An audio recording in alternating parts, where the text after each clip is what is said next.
မြုံနိုင်လက်စရာပုံစံနဲ့ပြည်သက်တွေရှေ့ကိုပြန်ရောက်လာတဲ့နိုင်မင်္ဂလာပါပြည်သက်ကြီးရှင်ဒီကနေ့မှာတော့ကျွန်မကပြည်သက်တွေနဲ့ဆက်သွယ်ပြတ်တောက်နေတာကြားပြီးဖြစ်တဲ့ချိုင်းမဲ့တကိတကာကမြန်မာရုပ်ရှင်လောကမှာမိန်းကလေးပြည်သက်တွေရဲ့အသေးဆွဲဖြစ်ခဲ့တဲ့မင်းသားကြီးတယောက်အကြောင်းကိုပြန်လည်တင်ဆက်ပေးကြပါရီသူကတော့ပြိုတိုင်းကြိုက်တဲ့နေစီကန်လို့တောင်မှတင်စားခံရတဲ့အရက်ရှည်ရှည်ခံရတဲ့ယောက်ျားပြီးသားတဲ့ရုပ်ရည်နဲ့မင်းသားကြီးနိုင်မှာပဲရှင်ပြည်သက်ကြီးမမြုံမဲထင်ပါရီဒုက္ခဒုက္ခကဆိုရင်မင်းသားနိုင်ရဲ့ပုံစံကတကယ့်ကိုမှထူးခြားခဲ့တာပါ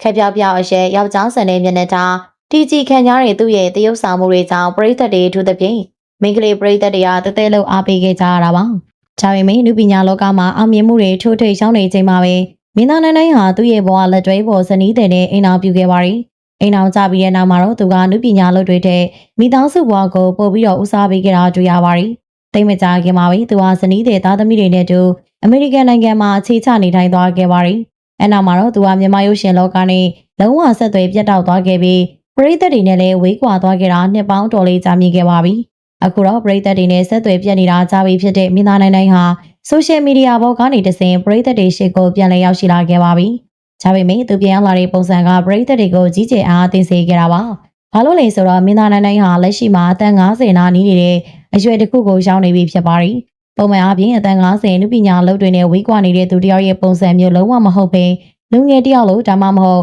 ဟောလိဝုဒ်မင်းသားလိုမျိုးစန့်ခိုင်တဲ့ခန္ဓာကိုယ်ချိုးစားနေဖြစ်နေလို့ပါပဲ။သူရဲ့လူမှုကွန်ရက်ပေါ်ကပုံတွေပါဆိုရင်အသိအဝေကြောင့်ပြောင်းလဲသွားတာမျိုးမရှိပဲအရင်တုန်းကထက်တောင်မှပို့ပြီးတော့ကြည်ကောင်းနေသလားထင်မရလောက်အောင်ပါပဲ။စေမဖွယ်ရခန္ဓာကိုယ်ချိုးစားတွေစက်သားတွေနဲ့ဆွဲဆောင်မှုရှိတဲ့ယောက်ျားတစ်ယောက်အဖြစ်ချုံမောကြည်ကောင်းနေစေဖြစ်တာကိုမြုံနိုင်လောက်အောင်တွေ့မြင်ရတာပါ။ဒါသူအမေရိကန်မှာနေထိုင်ရင်သူ့ရဲ့နေထိုင်မှုဘဝပုံစံ lifestyle ကိုဘလောက်ကျူးဆိုင်တယ်ဆိုတာသက်သေပြနေတာပါပဲ။ဂျင်းတွေပုံမှန်စောအစားအသောက်ကျူးဆိုင်ပြီးတော့အသက်50မှာတောင်ဒီလို fit ဖြစ်နေတာကတော့တကယ့်ကိုမှချီးကျူးစရာပါပဲ။သူကိုချစ်ခင်အားပေးခဲ့ကြတဲ့ပရိသတ်ဟောင်းတွေကတော့သူတို့ရဲ့မင်းသားကြီးဒီလိုပြန်ပေါ်လာတာအထူးသဖြင့်ဒီလို glow up ပြီးပြန်ပေါ်လာတာကိုအရန်ကိုမှဝမ်းသက်နေကြပါရီ။အရင်အားထက်တောင်မှပိုခန့်ညားလာတဲ့အသက်အရွယ်ကနိုင်အတွက်အရေးမပါဘူးဆိုတာဒါမျိုးဆိုပြီးမှတ်ချက်တွေပေးနေတာကိုလည်းတွေ့ရပါရီ။အမှန်တကယ်မှလည်းတကယ်တော့အသက်ဆိုတာကိန်းနဲ့တစ်ခုများသာဖြစ်ပြီးကိုယ့်ကိုဂယုတစိုက်နဲ့ထိသိရင်ဘယ်ရွယ်ရောက်ရကြည်ကောင်းနေနိုင်နေဆိုတာကိုမင်းသားနိုင်ကသတိပြလိုက်တာပါပဲပရိသတ်ကြီးတို့ရောတကိတခါကမင်းသားကြီးနိုင်ကိုမမိကြသေးရဲ့လား